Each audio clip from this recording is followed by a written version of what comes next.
कहानी की शुरुआत में हम समुद्र से उठते हुए एक तूफान को देखते हैं, लेकिन आज बारिश पानी की नहीं बल्कि प्लास्टिक और बाकी कचरे की हो रही थी। इस वक्त रोड से गुजर रही एक गाड़ी में हम बारबरा और उसकी बेटी को देखते हैं। यह अजीब सा नजारा देखकर बारबरा ने अपने एक्स हस्बैंड को फोन किया। बर्कले ने फोन उठाते ही उनसे कहा कि तुम लोग जल्दी से वापस आ जाओ, लेकिन आधे रास्ते में वो ट्रैफिक में फंस गए। बारबरा ने अपनी बेटी से कहा कि तुम भागकर बिल्डिंग के अंदर चली जाओ, जो बिल्कुल पास ही थी। बाहर खड़े बर्कले ने देखा कि उसकी बेटी के ऊपर एक एंकर गिरने वाला है। वो तुरंत भागते हुए गया और अपनी बेटी को बचा लिया। थोड़ी देर बाद बारबरा भी आ गई और पूरा परिवार मिल गया। अथॉरिटीज के पास इस अजीब सिचुएशन को रोकने का कोई तरीका नहीं था। सब लोग बस आसमान को प्लास्टिक से भरा हुआ देख रहे थे। समुद्र से बाहर आए कचरे के अंदर टाइटैनिक भी थी, जो 114 साल बाद आखिरकार न्यूयॉर्क पहुंची गई। इन सभी अजीब घटनाओं की शुरुआत हुई जब कुछ मछुआरे समुद्र में मछली पकड़ने गए थे, पर जैसे ही उन्होंने जाल डाला तो मछलियों के साथ साथ उनके बीच एक समुद्री जीव भी उनकी पकड़ में आ गया। इसके बाद हम बार्कले को देखते हैं, जिसे समुद्र में तेल लीक होने की खबर मिली। उसे ब्रिटिश फौज के साथ मिलकर सफाई का काम करना था। मिशन के लिए जाते हुए वो लंदन से गुजरा ताकि अपनी बेटी कर्बी को सही सलामत उसकी माँ के पास पहुंचा दे। अपनी बेटी और पिछली बीवी को अलविदा कहने के बाद बार्कले सार्जेंट हैना के साथ एयरपोर्ट गया और फिर मिलिट्री प्लेन में बैठ गया। जल्द ही वो एक खुफिया जगह पर पहुंचा जहां उस समुद्री जीव की डेड बॉडी रखी गई थी। वहां पता चला कि यह जीव समुद्र के किनारे से लगभग 3 मील दूर मिला है। मछुआरों ने जब मॉन्स्टर को जाल से निकलते देखा तो उन्होंने उसे गोली मार दी और उसके शरीर को इंटरनेट पर बेचने की कोशिश की, लेकिन कर्नल ने सही समय पर एक्शन लिया, केस को छुपाया और उस शरीर को खरीद लिया ताकि आर्मी उस पर रिसर्च कर सके। पियर्स कहने लगा कि इस तरह के समुद्री जीवों के बारे में पुराने समय की कहानियों में बताया जाता है। इनकी प्रजाति को होमो एक्वा कहा जाता था। जब साइंटिस्ट ने बॉडी को चेक किया तो उन्हें क्रीचर के गले के नीचे एक मोती मिला, बिल्कुल वैसा ही जैसा उन्हें पहले मिले हुए स्पेसिमेन में मिला था। समुद्र के नीचे रहने वाले इन जीवों से बात करने के लिए आर्मी ने पहाड़ों में कैंप्स लगाए और एक मशीन से सिग्नल भेजा। अंधेरा होने के बाद जब बाकी लोग सो रहे थे तो मॉर्गन और सैरा को काम दिया गया कि उस होमो एक्वा की बॉडी को गार्ड करें। रात के लगभग 2:30 बजे दोनों को लगा कि कुछ तो गड़बड़ है। अचानक जमीन में पानी भरने लगा और सारा आगे बढ़ते हुए धंसने लगी। मॉर्गन ने उसे बचाने की कोशिश की और हाथ बढ़ाया, लेकिन सारा को किसी चीज ने जोर से नीचे खींच लिया। कुछ ही सेकंड बाद मॉर्गन भी उसी तरह नीचे चला गया। नीचे जाने से पहले उसने मदद के लिए कॉल की, लेकिन बाकी फौजी समय रहते नहीं आए। साथ ही वो बॉडी भी चोरी हो गई थी। तभी अलार्म बज उठा और सारे फौजी उठकर देखने लगे। जनरल जब टेंट में पहुंचा तो उसे मॉर्गन और सारा कहीं नहीं मिले। जब उसने रेडियो पर उनसे बात करनी चाहिए तो पता चला कि रेडियो तो जमीन के नीचे है। उन मॉन्स्टर्स के जाने के बाद जमीन फिर से सख्त हो गई थी। जब पियर्स नीचे झुककर चेक कर रहा था तो उसे मॉर्गन का हाथ मिला। उस वक्त बार्कले को समझ आ गया कि उसे बहुत ही खतरनाक मिशन पर भेजा गया है। उसने पूछा कि ये कौन सा जीव है। हैना ने बताया कि उनकी टीम का यही काम है। वो अनजान जीवों से बातचीत करने की कोशिश करते हैं, लेकिन ये होमो एक्वा कोई एलियन नहीं है। वो इंसानों से भी पहले से धरती पर रहते हैं और हजारों सालों से वो समुद्र के नीचे थे, लेकिन अब वो दोबारा से जाग गए हैं और प्लैनेट को वापस लेना चाहते हैं। उस रात आर्मी ने एक होमो एक्वा को बीच की तरफ आते देखा। जनरल ने अपने फौजियों को बंदूकें नीचे करने को कहा क्योंकि वो बात करना चाहता है। ट्रांसलेशन डिवाइस की मदद से पियर्स ने उस क्रीचर से बात की और उसे एक मीटिंग के लिए बुलाया। वो क्रीचर बहुत गुस्से में था क्योंकि उसके एक आदमी को मछुआरों ने मार दिया था। इस पर पियर्स ने कहा कि मैंने भी अपने 2 फौजी खोए हैं। इसके बाद दोनों ने एक पीस एग्रीमेंट किया ताकि दोनों गुट एक दूसरे को मारना बंद करें। एग्रीमेंट के बाद भी उस फिशमैन ने कहा कि हमारे लोग छुप छुप कर जीने से थक चुके हैं। उसी पल दुनिया के हर देश में लोग होमो एक्वा को पहली बार सामने आता हुआ देखने लगे। उनका कहना था कि वो इंसानों से पहले से यहाँ पर रहते हैं, ये उनकी भी दुनिया है। दोनों प्रजातियों के बीच में पहली ऑफिशियल मीटिंग लंदन में हुई। इस मीटिंग के लिए वाटरवे नाम का एक ब्रिज बनाया गया जो जमीन और पानी को जोड़ता है। जब सब लोग अपनी जगह पर पहुंच गए तो केट ने इंजीनियर्स को वाटरवे शुरू करने का ऑर्डर दिया। होमो एक्वा के साथ साथ 3 और बड़े अजीब से जीव आए थे। एक बड़ी सी मछली, एक जल परी और एक इंसान जैसी दिखने वाली औरत। थोड़े ही समय में सॉल्ट ने इंसानों की भाषा सीख ली और एम्बेसडर की बात को समझने लगी। मीटिंग की शुरुआत में सॉल्ट ने बताया कि वो खुद क्यों आई है। कुछ समय पहले उसके बच्चे पैदा होने वाले थे, लेकिन इंसानों के जहाज से गिरे तेल ने उस जगह को जहरीला कर दिया। मीटिंग को शांत रखने के लिए जोनाथन ने कहा कि हम अपनी गलती सुधारना चाहते हैं, लेकिन सॉल्ट ने उसे इग्नोर कर दिया। उसने कहा कि वो सिर्फ बर्कले से बात करेगी, क्योंकि वही एक ऐसा इंसान था जिसने मरे हुए होमो एक्वा के लिए इज्जत दिखाई। ये जानने के लिए कि होमो एक्वा बर्कले को अपना एम्बेसडर क्यों चाहते हैं, केट ने उससे पूछताछ की और उसकी जिंदगी के हर एक किस्से को खंगाला। जोनाथन को दोनों प्रजातियों के बीच का एम्बेसडर बनाने की कोशिश नाकाम हो गई, क्योंकि सॉल्ट को सिर्फ बर्कले से बात करनी थी। इसीलिए उनकी यूनिट की प्रेसिडेंट ने बर्कले से कहा कि मैं तुम्हें इस मौके के लिए तैयार करूंगी। होटल पहुंचकर जहां बर्कले कुछ दिन रुकने वाला था, उसने देखा कि वहां बहुत कड़ी सिक्योरिटी है। उसके कमरे में उसकी बेटी और पिछली बीवी पहले से थे। बारबरा को जब पता चला कि बर्कले को होमो एक्वा के साथ नेगोशिएशन के लिए चुना गया है, तो वो चौंक गई।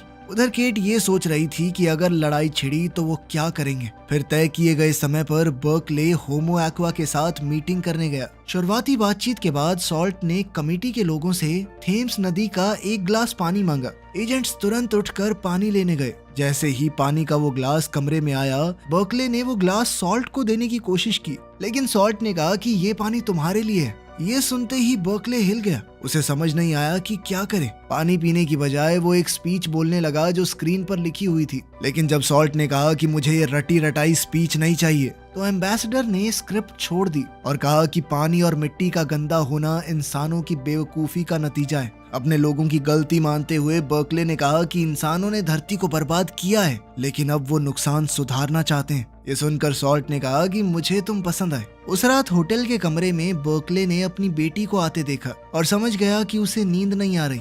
सच ये था कि उसे अपने पिता की चिंता हो रही थी। जब बर्कले ने देखा कि उसकी बेटी ज्यादा ठीक सी नहीं लग रही, तो उसने कहा कि कल मैं तुम्हें वापस घर भिजवा देता हूँ, ताकि तुम यूं होटल में फंसी ना रहो। ये सुनकर कर्बी ने कहा कि मैं अपने पापा के पास ही रहना चाहती हूँ। अगली सुबह उनकी तीसरी मीटिंग के दौरान बर्कले ने बताया कि दुनिया के सारे देशों के लीडर्स ने क्लाइमेट साइंटिस्ट और प्राइवेट कंपनियों से बात की है और हम समुद्र की गंदी हालत को सुधारने का प्लान बनाने की कोशिश कर रहे हैं। नंबर्स और डेटा के हिसाब से ये नतीजा निकला है कि साल 2065 तक हम पोल्यूशन को 50% कम कर सकते हैं। लेकिन जब सॉल्ट को पता चला कि सिर्फ 50% पोल्यूशन कम करने में 40 साल लगेंगे, तो उसने इस प्रपोजल को बिल्कुल नकार दिया। उसने कहा कि रोज हमारे लोग तुम्हारी लापरवाही की वजह से मर रहे हैं। सॉल्ट ने कहा कि हमारे लोग ठीक से देख सुन भी नहीं पा रहे, अब उन्हें परेशानी हो रही है, तुम लोग बहुत पोल्यूशन कर रहे हो। इस बात पर बर्कले को लगा कि बोल तो ये बिल्कुल सही रही है। उसके पास माफी मांगने के अलावा कोई ऑप्शन नहीं था। फिर उसने कहा कि अगर हम दोनों प्रजातियां मिलकर इस मिशन में काम करें तो हो सकता है जल्दी हो जाए। इस पर सॉल्ट ने कहा कि अगर हम मदद करने लगे तो बहुत जल्दी हो जाएगा। अचानक एक तूफान शुरू हुआ और एक ही समय पर कई सारे देशों ने समुद्र में बदलाव देखा। उस दिन जितना भी कचरा इंसानों ने समुद्र में फेंका था, वो वापस जमीन पर आ गया। प्लास्टिक और बहुत सारा गंदा सामान आसमान से गिरने लगा और अब कहानी वहीं पहुंच गई जहां से शुरुआत हुई थी। दुनिया भर के देशों का इतना नुकसान होने के बाद भी बर्कले ने समुद्र के लोगों के साथ बातचीत जारी रखी, क्योंकि इंसान जानते थे कि वो ऐसी लड़ाई तो नहीं जीत सकते। अच्छी बात ये थी कि सॉल्ट अभी भी बात करने के लिए तैयार थी, लेकिन उसने कहा कि मुझे शांति तभी मिलेगी जब इंसान 3 शर्तें मानेंगे। पहली शर्त, समुद्र में किसी भी तरह का कोई पॉल्यूशन नहीं आना चाहिए और अपने जहाज चलाना बंद करो। दूसरी शर्त ये थी कि जमीन और समुद्र के बीच में सीधे बॉर्डर बनाए जाएं, ताकि इंसान समुद्र के अंदर ना जाए, क्योंकि इंसान जमीन पर रहने के लिए बने हैं। उन्हें ना ही समुद्र और ना ही उसके पास के आसमान में जाना चाहिए। ये सुनते ही कमेटी के मेंबर्स भड़क गए, क्योंकि इससे सभी कॉन्टिनेंट्स पर रहने वाले लोग एक दूसरे से कट जाएंगे। जब सॉल्ट ने देखा कि कमरे में इंसान ज्यादा गुस्सा हो रहे हैं, तो उसने अपनी आवाज बदली और एक आदमी का रूप ले लिया ताकि उन्हें कंट्रोल कर सके। जैसे ही लोग शांत हुए और अपनी सीट पर वापस गए, सॉल्ट अपने असली रूप में वापस आ गई। फिर वो तीसरी शर्त बताने लगी जो इंसान और समुद्री लोगों के बीच में शांति के लिए जरूरी है। इसके लिए उसने समुद्र के कुछ कोऑर्डिनेट्स दिए और कहा कि अगली मीटिंग वहां पर होगी। इसमें सिर्फ दूर समुद्र तक जाना ही नहीं है, बल्कि बर्कले को 5 मील नीचे डाइव करना पड़ेगा ताकि वो होमो एक्वा से उनके घर में मिल सके। अब अगली चुनौती ये थी कि इतनी गहराई तक जाना भी बहुत मुश्किल है, क्योंकि 5 मील नीचे पानी का प्रेशर बहुत ज्यादा होता है। आज तक ऐसी कोई सबमरीन बनी ही नहीं है जो 5 मील नीचे तक डाइव कर सके। खैर, जनरल पियर्स और उसकी टीम के साथ बर्कले वेसल में चढ़ा। उनके हैच को बोल्ट से पूरी तरह बंद कर दिया गया। लॉन्च के बाद सबमरीन को मीटिंग पॉइंट तक पहुंचने में लगभग 2.5 घंटे लगे। सफर के दौरान 6 पैसेंजर्स आपस में बात करने लगे कि अगर वो जिंदा बच गए तो घर जाकर क्या करेंगे। जब बर्कले ने देखा कि टेड नाम का एक आदमी बहुत ज्यादा डर रहा है तो उसने उसे शांत करने की कोशिश की। अपने साथियों को हौसला देते हुए बर्कले ने खुद को भी जैसे तैसे समझाया। कुछ ही मिनट बाद उनकी सबमरीन रुक गई। पियर्स ने अपनी टीम से बात करने की कोशिश की ताकि बता सके कि हम नीचे तक पहुंच गए हैं, लेकिन कोई रिस्पांस नहीं आया। थोड़ी देर बाद टीम को लगा कि ये सबमरीन बहुत ज्यादा तेज मूव कर रही है, लेकिन किसी को समझ नहीं आया कि हो क्या रहा है, क्योंकि सतह से उनका संपर्क पूरी तरह टूट चुका था। बाहर के प्रेशर को चेक करते हुए मिन को एहसास हुआ कि यहाँ का प्रेशर बिल्कुल जमीन जैसा है, जो होना पूरी तरह से नामुमकिन है, क्योंकि कायदे से तो वो 5 मील नीचे हैं। अचानक से सबमरीन हिली और सारी लाइटें बंद हो गई, जिसके बाद सब ने ऑक्सीजन मास्क पहन लिया।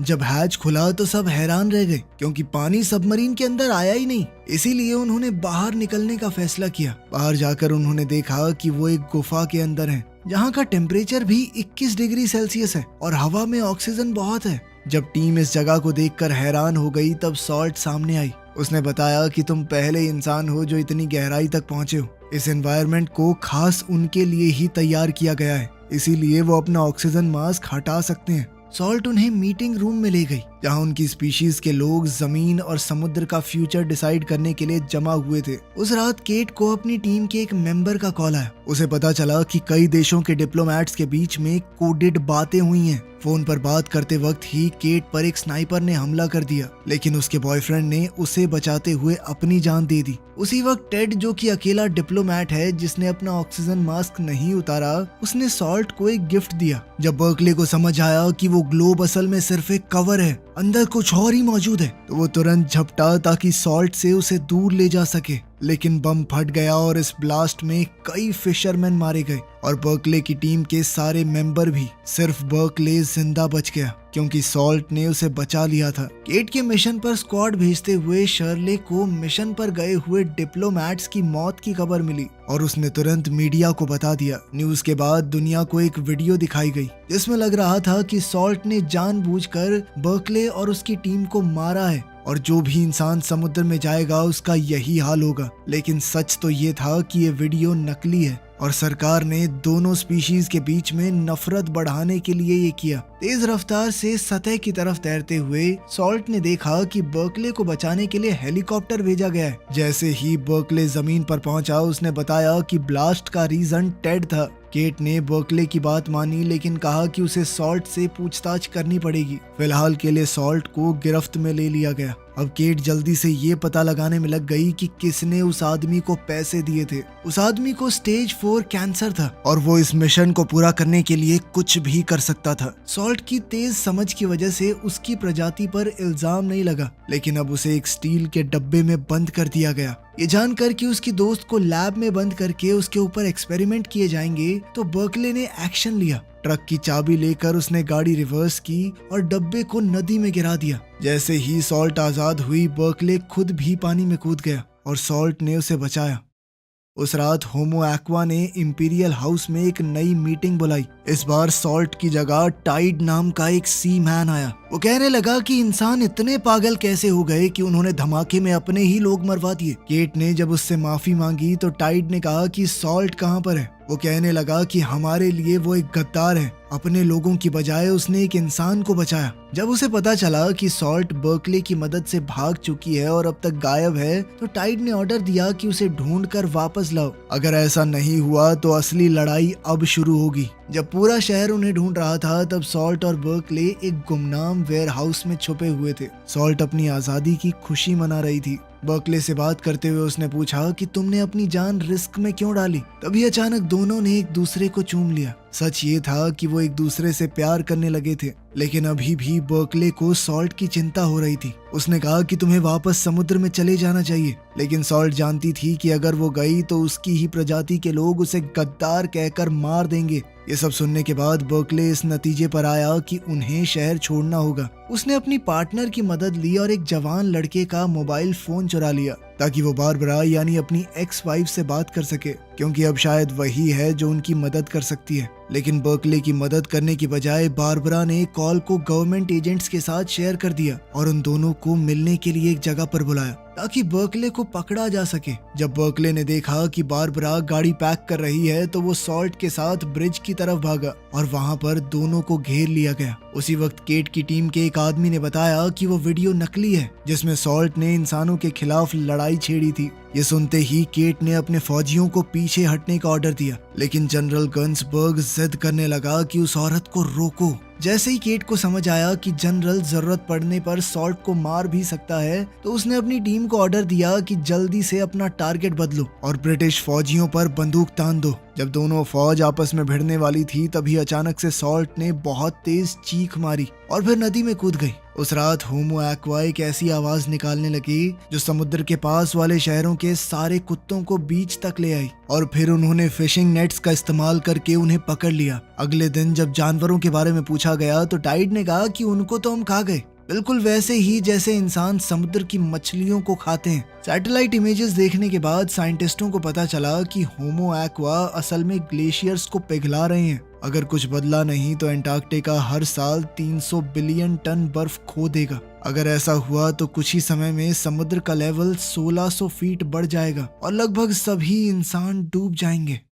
अब जॉनथन टाइड से बात करके इंसानियत को बचाने के रास्ते के बारे में बातचीत करने लगा। इस पर फिशरमैन ने कहा कि इंसानों के पास सिर्फ 5 साल हैं प्लैनेट को पूरी तरह ठीक करने के लिए। अगर इतने समय में नुकसान ठीक नहीं हुआ तो पूरी इंसानी प्रजाति को खत्म कर दिया जाएगा। तुम लोग मतलब इस प्लैनेट पर जीने के लायक ही नहीं हो। उधर अथॉरिटीज ये फैसला कर रही थी कि बर्कले का क्या किया जाए और उसे एक होटल रूम के अंदर निगरानी में रखा गया। एक दिन अचानक से खाना खाने के बाद बर्कले बेहोश हो गया और उसके रूम में साइंटिस्ट घुस गए। जब वो सो रहा था उन लोगों ने उसके शरीर में इंजेक्शन दिया और उसके फिंगरप्रिंट ले लिए ताकि बाद में उसे गलत इल्जाम के तहत फंसाया जा सके। साइंटिस्टों के जाते ही बर्कले होश में आया और चुपके से बीच की तरफ गया, इस उम्मीद के साथ कि शायद सॉल्ट मिल जाए। सूरज उगने के बाद फिश वुमेन सामने आई और बर्कले भागकर उसके पास गया। ये जानकर वो खुश था कि वो जिंदा है। उसके साथ भागने की बजाय सॉल्ट ने उससे कहा कि टाइड के साथ नया एग्रीमेंट मांगो,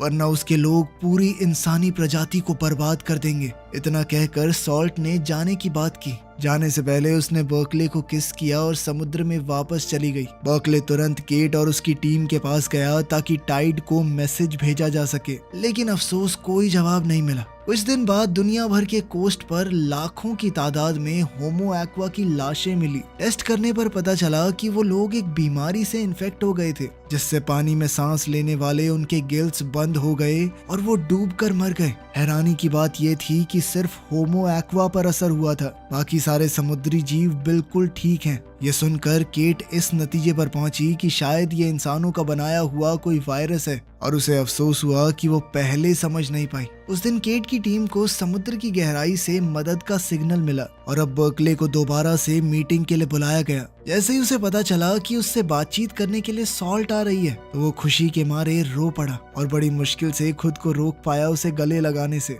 लड़ाई के खत्म होने की अनाउंसमेंट की गई। सॉल्ट ने बताया कि हमारी सिर्फ 10% पॉपुलेशन बची है। उसने कहा कि जिन भी लोगों ने ये कायरता भरा हमला किया है उन्हें पानी खुद सजा देगा। दोनों स्पीशीज के बीच में दोबारा रिश्ते बनाने के लिए केट ने अपना दिमाग लगाया और एक खास जगह को चुना। उसने उन्हें बताया कि आप सब यहाँ पर रह सकते हैं। यहाँ पर दुनिया का सबसे गहरा समुद्र है, ना तो वहाँ पर इंसानों की फैलाई हुई गंदगी है और ना ही कोई और चीज। जाने से पहले सॉल्ट ने अपने दोस्त का दुख भरा अंत दिखाया। उसने बताया कि हमारे लोग लड़ाई इसलिए खत्म कर रहे हैं क्योंकि जो अब बचे हैं वो इंसानों की बुराई से बहुत डर चुके हैं। हम इंसानों का मुकाबला नहीं कर सकते क्योंकि इंसानों की तरह चालाकी करना हमारी फितरत में नहीं है। फिर होमो एक्वा के जाते ही ग्रेट हॉल के ग्लास ग्लास पैनल जो पानी को बाहर रखते हैं उनमें क्रैक्स आने शुरू हो गए। सब लोग घबराकर बाहर निकलने की कोशिश करने लगे। बर्कले शांत रहकर अपने अंत का इंतजार करता रहा, लेकिन हैना ने उसे बचा लिया। उस दिन केट को बर्कले के मेडिकल टेस्ट के रिजल्ट मिले और पता चला कि उसका डीएनए बदल चुका है। अब उसके जीन्स होमो एक्वा जैसे हो चुके हैं। ये जानकर केट ने फैसला किया कि उसे समुद्र ले जाया जाए ताकि वो सॉल्ट को दोबारा मिल सके। सॉल्ट को किस करने के बाद बार्कले के अचानक से गिल्स निकल आए, जिससे वो पानी के अंदर भी सांस ले सकता था। अब उसके पास अपनी किस्मत चुनने का मौका है और उसने फैसला किया कि वो सॉल्ट के साथ समुद्र में ही